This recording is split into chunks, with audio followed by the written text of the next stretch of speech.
नमस्कार साथीहरू।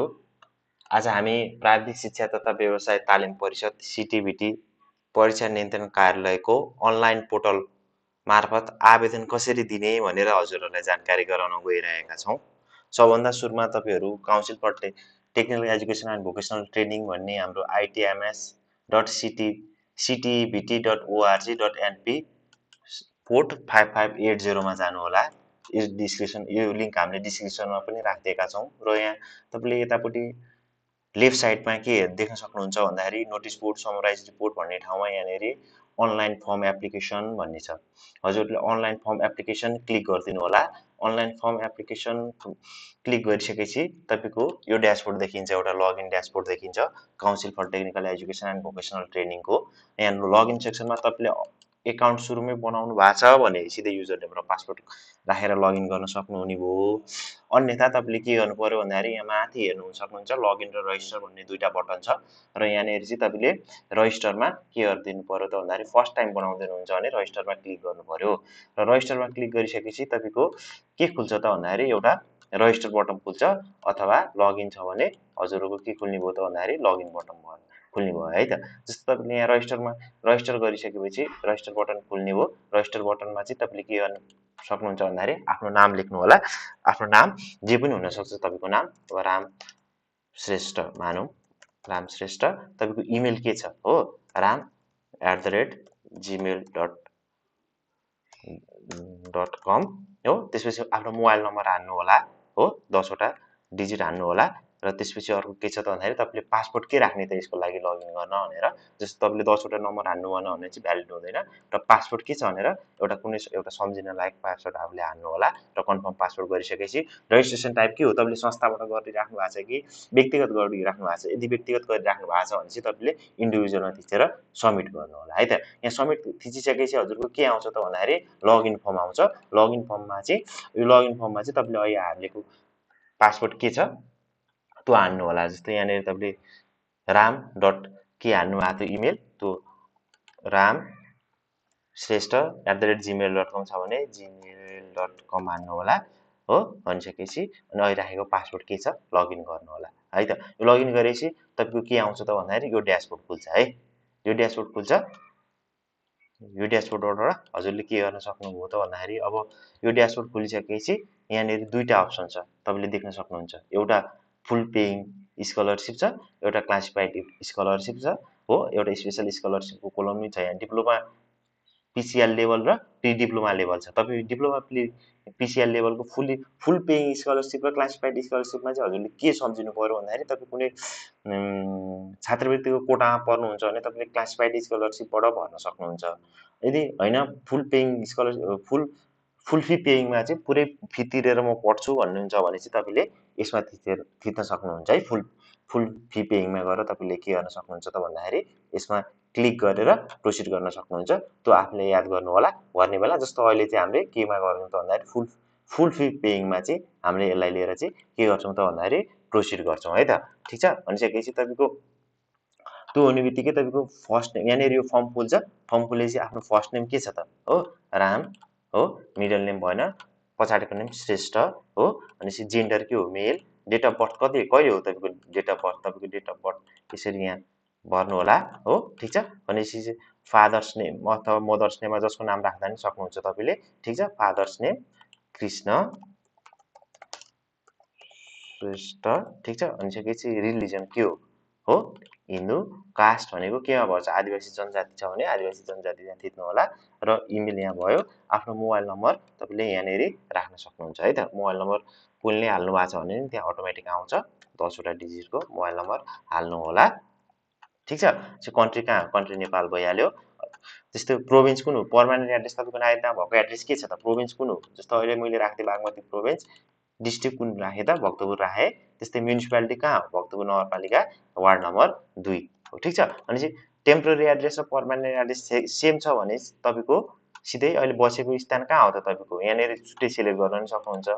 सेम छ भने सेम यहाँ क्लिक गर्ने बित्तिकै हजुरको यहाँ देखिन्छ है। त्यसपछि हजुरले त के गर्नु पर्यो त भन्दाखेरि सबै इन्फर्मेसन हालिसकेपछि यहाँ नेक्स्ट बटन छ, नेक्स्ट बटनमा क्लिक गर्नु होला हो। हाम्रो एप्लिकेसन टाइप के छ, फुल फी पेइङ छ हो। हामीले यदि स्कलरसिपको लागि भएको भए यहाँ स्कलरसिपको पनि आउँथ्यो है। भनिसकेपछि डिजायर स्टडी तपाईँले केमा पढ्न लाग्नु भएको छ, अब आफ्नो हेल्थ हो भने हेल्थतिर रिलेटेड सिलेक्ट गर्नु होला हो, नर्सिङहरू के छ, जस्तो इन्जिनियरिङ छ भने इन्जिनियरिङको सिलेक्ट गर्नु होला, एग्रिकल्चर छ भने एग्रिकल्चर, यो tourism, forestry, other and management humanities छ है त।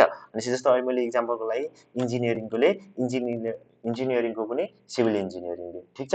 डिजायर इन्स्टिट्युसन कुन हो त, कुन चाहिँ प्रोभिन्समा तपाईँले भर्न खोज्नुभएको, कुन चाहिँ प्रोभिन्समा तपाईँ पढ्न खोजिराख्नु भएको छ, ठिक छ। अहिले मैले बागमती प्रोभिन्सले बागमती प्रोभिन्सको कुन चाहिँ डिस्ट्रिक्टमा त, ठिक छ, मैले अहिले भक्तपुर डिस्ट्रिक्ट सेलेक्ट गरेँ है त। अनि इन्स्टिट्युसन के छ त, कुन चाहिँ इन्स्टिट्युसन, भक्तपुरको कुन छ, बागेश्वरी सेकेन्डरी स्कुल भक्तपुर भनेर आयो, ठिक छ। अनि चाहिँ यहाँ यसरी सेलेक्ट गर्नु है। भनिसकेपछि यसमा स्कलरसिपको कोटामा तपाईँले एप्लाई गरिराख्नु भएको छ भने चाहिँ त्यहाँ स्कलरसिपको तपाईँको लिस्टहरू आउँछ सबै कलेजको।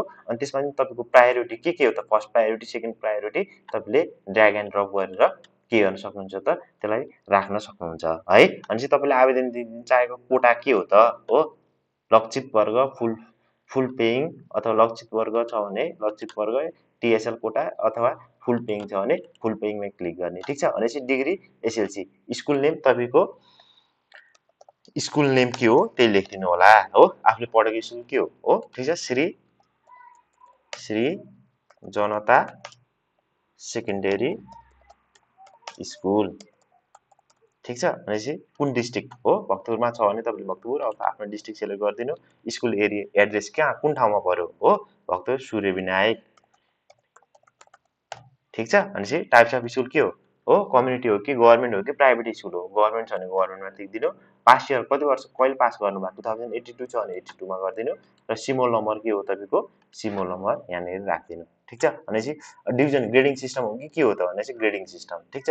जिपिए तपाईँले कति लिएर आउनुभयो हो, 3.2 जिपिए ल्याउनुभयो मानौँ हो। जिपिए विदाउट टिएचआइएनमा तपाईँले थिचिदिनु होला। त्यहाँ चाहिँ तपाईँले मार्क्स कति अप्टेन गर्नुभयो, इङ्ग्लिसमा कति आयो तपाईँको 3 हो, म्याथमा कति आयो 3.5 र साइन्समा कति आएछ 3.1213 सरी, ल यो हालिदिनु र हजुरले के गरिदिनु पर्यो त भन्दाखेरि अब नेक्स्ट थिच्नु पर्यो, ठिक छ। नेक्स्ट बटन, सबै इन्फर्मेसन फुलफिल भइसकेपछि तपाईँले यहाँ के गर्नु पर्यो त भन्दाखेरि नेक्स्ट बटन थिच्नु पर्यो। नेक्स्ट बटन चाहिँ अब तपाईँले के डकुमेन्टहरू हाल्नुपर्छ भनेर यहाँ हेर्नु होला। एसएलसीको मार्कसिट हाल्नु पर्यो, ठिक छ। यहाँनिर सेलेक्ट गरेर तपाईँले एसएलसीको मार्कसिटहरू हो यसरी हाल्न सक्नुहुन्छ। त्यस्तै अर्को भनेको तपाईँको एसएलसी क्यारेक्टर सर्टिफिकेटहरू हो। त्यसपछि यहाँनिर म्याक्सिमम साइज हेर्नु 200 केबी छ, 200 केबी मात्र हालिदिनु होला। जेपिजी, पिएनजी र पिआरडी फाइल मात्र सपोर्ट गर्छ भनेको छ। त्यस्तै तपाईँको यहाँनिर स्कुलको क्यारेक्टर चुज गरेर त्यहाँ अपलोड गरिदिनु होला। सिटिजन अफ बर्थ हो, बर्थ सर्टिफिकेट हालिदिनु होला। पासपोर्ट साइजको फोटो पनि हालिदिनु होला, ठिक छ। सिग्नेचरहरू पनि हालिदिनु होला है त। अनि त्यो भइसकेपछि तपाईँको के हुन्छ त भन्दाखेरि ठ्याक्क तपाईँको यहाँ लियो है। भनेपछि हामी हाल्दै जाउँ। जस्तो अहिले मैले एउटै हाल्दै, मसँग भएको एउटै भएको हुनाले बर्थ सर्टिफिकेटहरू हो अपलोड गर्दै गर्दै जानु होला। पासपोर्ट साइज फोटो पनि अपलोड गर्दै गर्दै जानु हो, ठिक छ। अनि पासपोर्ट साइज चाहिँ केमा अपलोड गर्यो त भन्दाखेरि तपाईँको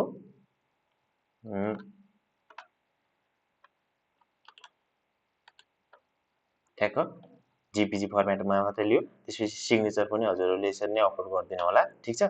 सिग्नेचर पनि अपलोड गरिसकेपछि तपाईँको अदर्स केही डकुमेन्टहरू छ भने हो, आफ्नो रिक्वायरमेन्ट कुनै जनजाति कोटाहरूबाट भरिराख्नु भएको छ केही छ भने त्यसको चाहिँ तपाईँले यहाँनिर अपलोड गर्न सक्नुहुन्छ। र त्यसपछि के गर्नु पर्यो त भन्दाखेरि नेक्स्ट बटन थिच्नुहोस्, ठिक छ। नेक्स्ट बटनमा तपाईँको सबै इन्फर्मेसनहरू आयो यहाँनिर हो।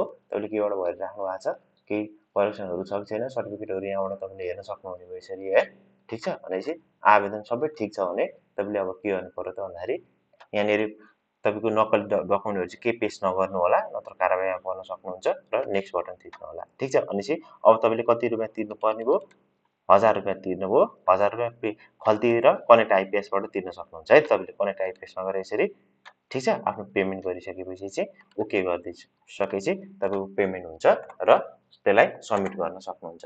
केही जानकारी छ भने हामीलाई कमेन्ट सेक्सनमा लेखिदिनु होला, हामी हजुरलाई अपडेट गराउँछौँ। र यसको लिङ्क डिस्क्रिप्सनमा पनि हामीले कमेन्ट सेक्सनमा राखिदिएका छौँ, हेर्नु होला। र यस्तै अपडेटहरू तपाईँलाई चाहिरहेको हुनसक्छ। त्यसको लागि च्यानललाई सब्स्क्राइब गर्न नबिर्सिनु होला। धन्यवाद।